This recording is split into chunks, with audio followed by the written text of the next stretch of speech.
Do you feel like this is a bad look for Belichick that Gronk and Brady won't be there? I do. I do believe it is. And I think that, listen, because especially when it comes to Brady, I mean, obviously he has other commitments, and that's what he says, and we have to take him at his word. But the bottom line is that he usually is there.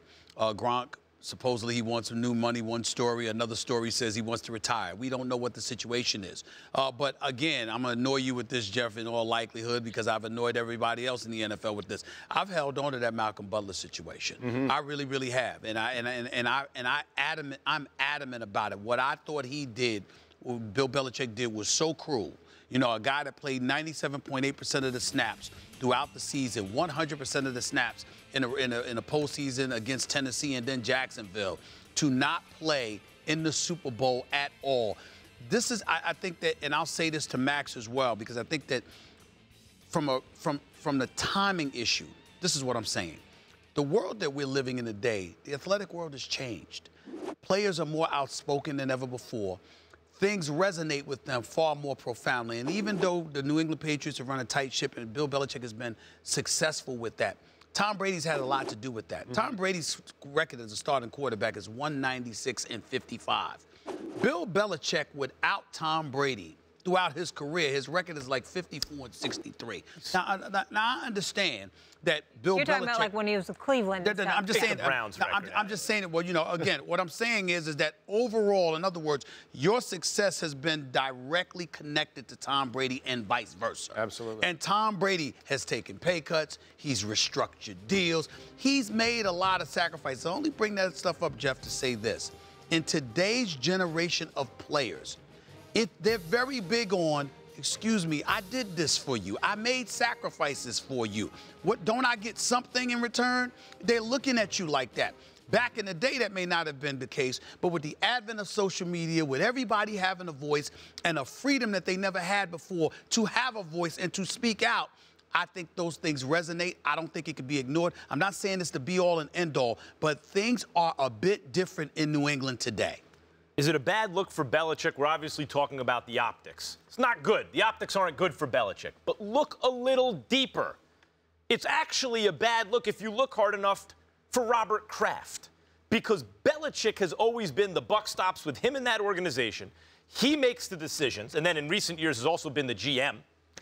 And he has been so wildly successful that in this day and age of parity, I don't see how you can get around the argument that he is the greatest coach / GM in the history of the NFL.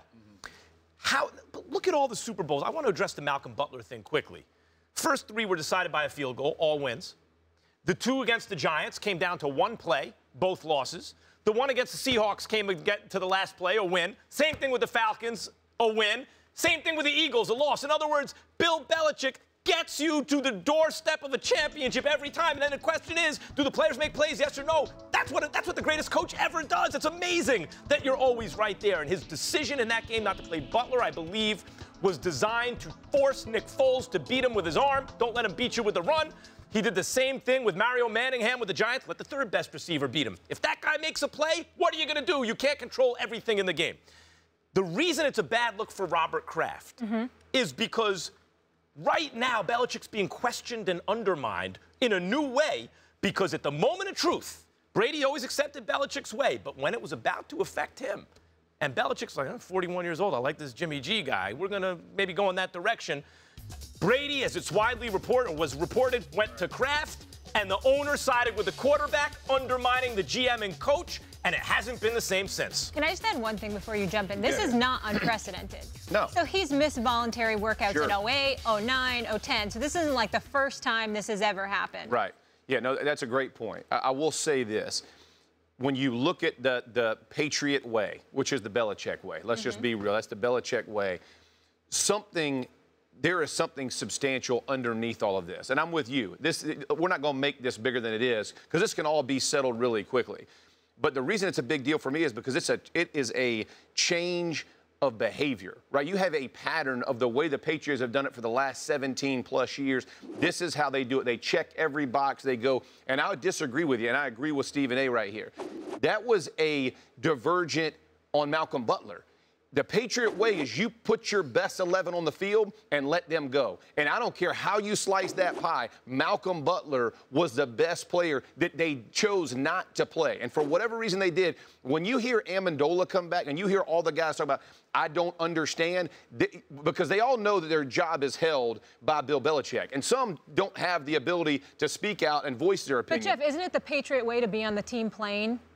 No, absolutely. Like, you can't miss the team plane before the Super Bowl. For sure. Like, that's part of it, too. I get it. But if the best 11, if you're a best 11 guy, and this is how you're going to operate, and the whole situation leading up to the plane, the whole situation leading up, there are reports of all kinds of treatment of Malcolm Butler and what was being said, what was being done from a coaching perspective, trying to frustrate him, all of those things. But you're just seeing little fractures in it. And it started with Brady and Gronk. And listen, the Gronk thing is, this guy's been injured his whole career, so he's never had an offseason. They play late in the season all the time. So he just burned out, right? He wants some more cash. He's playing. Listen, he may be the most important player on their offense, but if he's not, he's one. But behind Brady, it's 1 and 2. So you got to get that guy his money, and what he does on the field is invaluable. So his situation is a little different. But when you have the shot caller, and his pattern of behavior is to always toe the company line. And then all of a sudden this year, if he decides not to come back, right? Now, this can be fixed, it can be rectified, all those things. But if he decides not to, that is saying something about, listen, I'm done listening to the way that you're treated, whether it's the treatment of it, whether it's whatever the issue is. It's a big deal because this is how chemistry is developed in a locker room. And the attrition rate in the NFL is 33% a year. So if you're rolling that team over every 3 years, who knows which next Malcolm Butler is going to be on the team, right? And so the way that they facilitate their football team is they're all young. They sprinkle in a lot of good vets who can come in and help because they know they have a shot to win. Right. If your lead guy decides, hey, I'm not in anymore, that's an issue.